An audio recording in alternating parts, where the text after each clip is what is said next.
اس کے فوراً ہاتھ چومنے شروع کر دیے، اس کا والہانہ استقبال کرنا شروع کر دیا، اور اس نے بھی بتایا نہیں کہ میں کون ہوں، بس منہ ڈھک کے رکھا، رات میں آیا تھا، اندھیرے ہوتے تھے گلیوں کے اندر، اتنی روشنی نہیں تھی،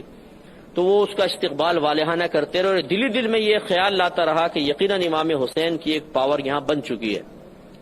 حتیٰ کہ یہ چلتا چلتا نعمان بن بشیر رضی اللہ تعالیٰ عنہ کے محل کے پاس پہنچا۔ تو نعمان بن بشیر رضی اللہ تعالیٰ عنہ نے بھی سمجھا کہ امام حسین ہی ہیں، تو انہوں نے دروازہ اندر سے بند کیا اور اوپر سے کھڑے ہو کر کہا کہ اے ابن رسول، میری محبت آپ کے ساتھ ہے، میں آل بیت سے محبت کرتا ہوں، لیکن میں کوفیوں کو جانتا ہوں، اگر آپ یہاں قیام فرمائیں گے تو کوئی بعید نہیں کہ کچھ دیر بعد ہی آپ کا ساتھ چھوڑ دے تو آپ کے لیے نقصان کا باعث ہوگا، تو میرا مشورہ یہ ہے کہ آپ فوراً واپس چلے جائیں۔ اب نیچے ابن زیاد اس نے کپڑا ہٹا دیا اور کہا کہ دروازہ کھولو فوراً، مجھے یزید نے بھیجا۔ یزید کا لیٹر دکھایا، نعمان بن بشیر رضی اللہ تعالیٰ عنہ کو فوراً معزول کیا، اور اس نے فوراً مسلم بن عقیل رضی اللہ تعالیٰ عنہ کی گرفتاری کے وارنٹ جاری کر دی۔ مسلم بن عقیل رضی اللہ تعالیٰ عنہ ایک امیر شخص تھے، ہانی ان کا نام تھا، ان کے ہاں ٹھہرے ہوئے، ہانی بن عروہ ان کے ہاں ٹھہرے ہوئے تھے۔ تو اس نے کسی بڑی ترکیب کے ساتھ، کیونکہ وقت بھی کم ہے تو میں قلیل تھوڑا سا واقعہ کر کے عرض کرتا ہوں، کہ کسی طریقے سے اس نے تصدیق کروائی کہ واقعی مسلم بن عقیل وہاں ہیں، اور پھر اس نے اپنے آدمی بھیج کر آپ کو گرفتار کروایا۔ ویسے تو آپ گرفتار نہ ہوئے، جب یزیدی آئے تو آپ نے بڑا مقابلہ کیا، تو اس نے دوسری چال یہ چلی کہ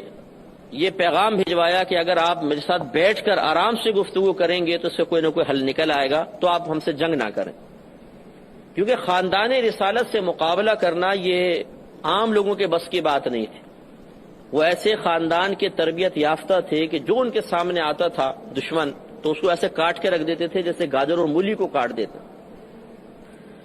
مسلم بن عقیل رضی اللہ تعالیٰ عنہ چونکہ ایک مومن ہے، اور مومن بڑا سادہ لو ہوتا ہے، سادہ دل والا ہوتا ہے، آپ نے اس کے پیغام کو امن کا پیغام سمجھتے ہوئے قبول فرمایا اور آپ تشریف لے گئے،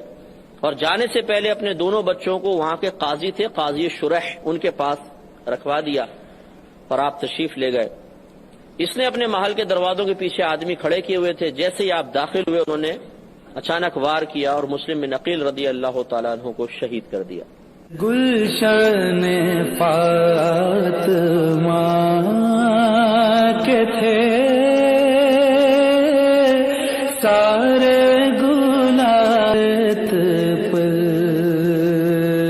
بچوں کو تلاش کیا گیا اور بچوں کو بھی بے دردی سے ان کی گردنیں کاٹ دی گئی۔ اور یہ روایت میں آتا ہے کہ جب حضرت مسلم بن عقیل رضی اللہ تعالیٰ عنہ اس کے ابن زیاد سے ملنے کے لیے جا رہے تھے، اس وقت ایک روایت کے مطابق کم و بیش 40,000 کوفیوں نے آپ سے بیعت کر لی تھی، 40,000 نے۔ لیکن جب آپ چلے تو ابن زیاد کا اتنا خوف تھا، اور ایک روایت کے مطابق اس نے ایک واز کیا کہ اگر کسی نے مسلم بن عقیل کا ساتھ دیا تو تم جانتے ہو کہ آل بیت سے میری اور میرے باپ کی دشمنی کتنی شدید تھی، اور میرے باپ نے بصرہ میں آل بیت سے محبت کرنے والے کسی کو نہیں چھوڑا، تو تمہاری عورتیں بھی بیوہ ہو جائیں گی، تمہارے بچے یتیم ہو جائیں گے، اور تمہاری گردنیں کاٹ کے تمہارے سروں کو کوفے کے چوک میں لٹکایا جائے گا۔ تو لوگ گھبرا گئے، ڈر گئے، خوف زدہ ہو گئے۔ جب مسلم بن عقیل چلے تو آپ کے ساتھ صرف اس وقت 1200 آدمی تھے،